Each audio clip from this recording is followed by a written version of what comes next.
Hello everyone, my name is Shadow and welcome to my nest.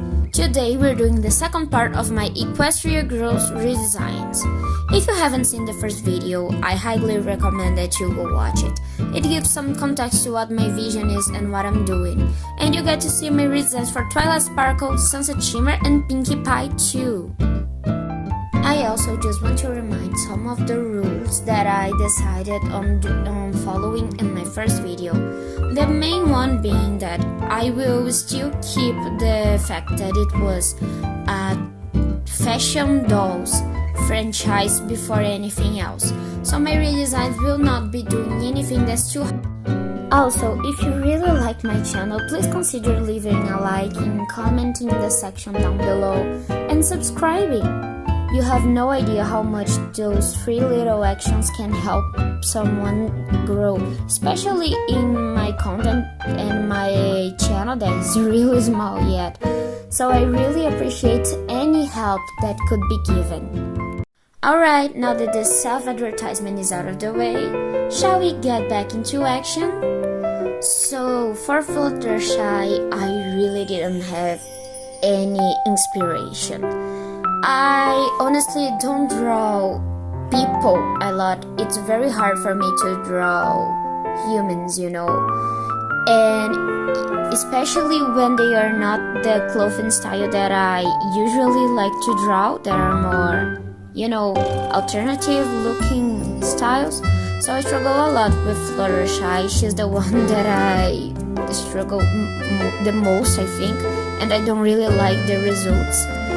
So yeah, she was actually the second one I did also just right after Rarity, so I guess I was kind of burnt out. So anyways, I decided to go with a more cottagecore vibes. I didn't really do much for her because, like I said, I wasn't really creative. I just imagined she would have a really long skirt, a really long sweater, some bracelets and some scars in her hands from dealing with wild animals and anything like that. I also made her a little bit more tan because I think she would be in the sun a lot while walking in the forest, you know, going after little animals to take care of. Like I said, I really drew a blank when trying to think about Fluttershy, which is very weird because she used to be my favorite, or at least one of my favorites when I was watching MLP when I was a kid. So I really think that is really weird because she also has a lot of things in common with me, like loving animals and being kinda shy sometimes. So I really don't know why I didn't find anything to do with her, but I really didn't. I kept her color palette very yellow, pink and green because I think these are the 3 colors that I most associate with her.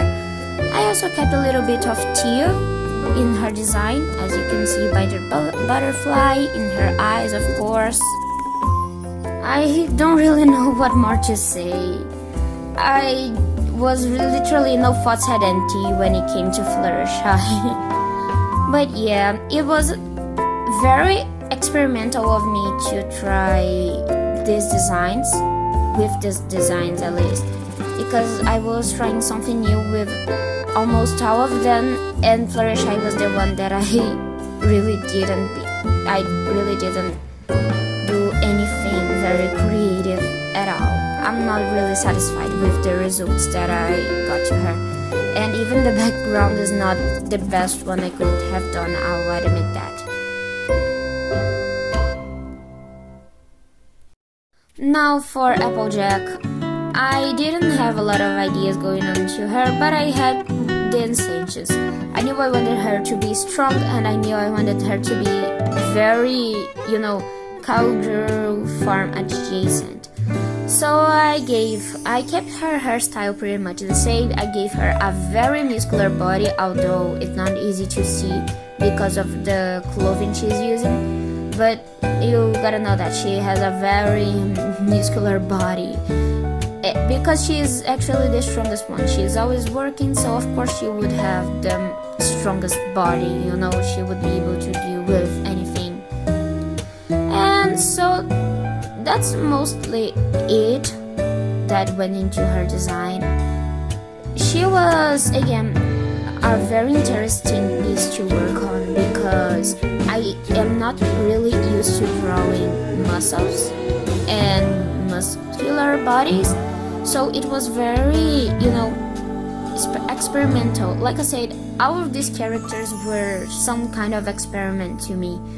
So working with her and making her color palette work, because, you know, I wanted her to be kind of tan, and she also had blonde hair, so I had to struggle to not, you know, make these colors too similar to each other. I had the challenge of making, you know, these shirts with those patterns. I really forgot what they are called right now, but I really think they are very, you know, farmer adjacent. So I wanted to give one to her, but I, again, didn't have any experience on drawing this kind of thing. So it was very experimental. I think I'm repeating myself a lot, but it's because I don't have really a lot to say.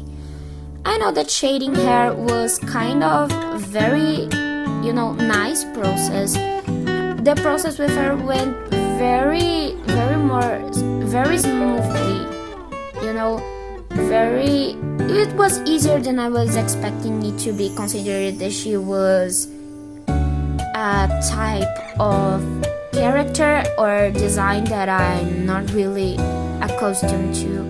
And I think it was great. I got to learn something very interesting in the end.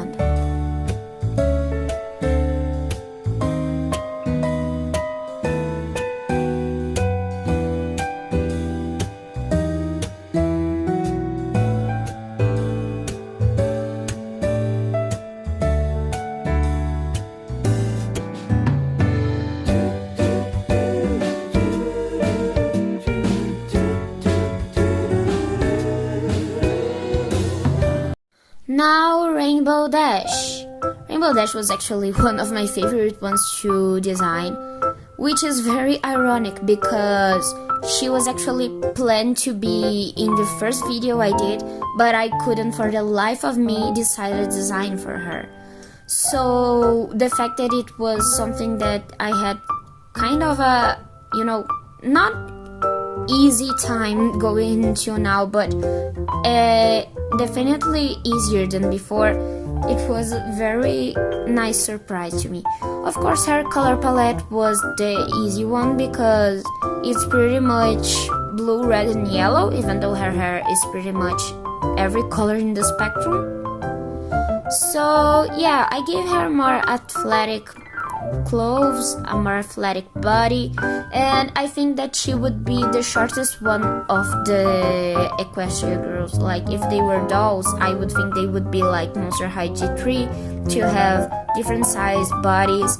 So she would be the shortest one. Fluttershy would be the taller. And again, I gave her a very tan body because, again, she is outside every time training and doing exercises. I gave her a knee pad because I think she would be very prone to hurting herself. And actually, I kind of tried a new form of shading with her. This one where you put the shade first and then you give a little highlight next to this shade. I don't know if it's my favorite method, but it's definitely a very interesting one, and I really like the results that it caused in her skin. Again, I gave her some shoes. I like to think that she used to have lace shoes, but since she didn't actually bother to keep tying them, she fell a lot. So Rarity made those one, or she asked someone to make them especially for Rainbow Dash and made them being button shoes, because then she wouldn't be tripping on her laces. This was kind of a little lore that I gave to her. Also, I didn't say a lot, but I try to improve a little bit on my background drawing abilities, especially with Rainbow Dash and Rarity, and I'm really proud of how it turned out with this one. I also gave her earrings because I think that, yeah, she's the tough one, but she can still be very feminine, and I don't think that, you know, being athletic means that you can wear, you know, feminine accessories. Also, her hair is a mullet because, of course, she would wear a mullet. She wouldn't wear anything that she would have too much trouble styling, you know. Alright, so for my favorite design out of them all, Rarity. For Rarity, I had a very specific vision, and this vision had 3 characters as inspiration. Those characters were Morticia Addams, Jessica Rabbit, and Cruella de Vil. Morticia Addams actually inspired Rarity's body type and the way she kind of, you know, her posture, the way she presents herself. She is also very elegant and very, you know, eccentric, I guess you could say that. About Jessica Rabbit, I meant in the way, you know, she poses and the way she dresses herself. And Cruella de Vil, it's more, you know, how I picture her, you know, personality to be like, and the fact that she uses fur. It's probably not real fur, but you know, the fur is there because I can't imagine Rarity without imagining fur, you know. Look at the cat she has as a pet, you know. Fur is implied there. So I really had a lot of fun with her design. The shading isn't anything, you know, out of this world. I did my usual technique, but I'm really happy with how it turned out. I kept her color palette with, you know, a lot of purples, a lot of white, a lot of blue, and I made her skin very pale because I imagine she isn't going out a lot and that she is naturally very, you know, pale. And I really liked the way it turned out. I was planning on giving her a darker dress, but I really like how this very, you know, light color came out on her. She also wears makeup, and I don't know if you can actually see, but she has white eyeliner, and she has actually a very dark, you know, lipstick too, because I think it would contrast very well with her hair and with her gloves. I imagine that if this dress was with you know, doll, it would be full of glitter. It would be shiny all around, but I don't really know how to, you know, draw glitter in a way that would be good and in a way that wouldn't completely make me exhausted. So I didn't put any glitter into that. The background of her art, of her piece in this case, you know, it was the one I put the most effort into because I was really excited to make her, and that's how Rarity turned out. I am really happy with the results, and I think that she is my favorite Equestria Girls redesign, even though she's not my favorite MLP character. So that's it for today, guys. I know this video is a little bit shorter than usual, but I've been spending a lot of time brainstorming new ideas for improving my channel and making the videos a more enjoyable experience. So I didn't really have the time, especially with, you know, tests on my university and all those kind of stuff. So yeah, you know, we grow slowly but surely. I do intend on making a considerably big video for November. I think the November video will be fairly special to me, even if it flops, you know. I think it would be one of my favorite videos to make. But yeah, anyways, if you want to see more content from me, you know, some extra stuff, you can follow me on Tumblr. It's at Shadow the Scarecrow. And I post a lot of things in there that I don't really think I could post on YouTube. Like, I don't think they are content enough to make a video about, like some fan art, like my clay sculptures.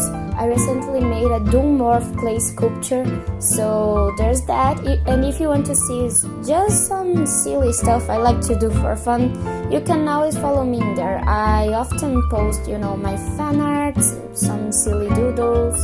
So yeah, if you like my content and want to see more of it, Tumblr is the way to go.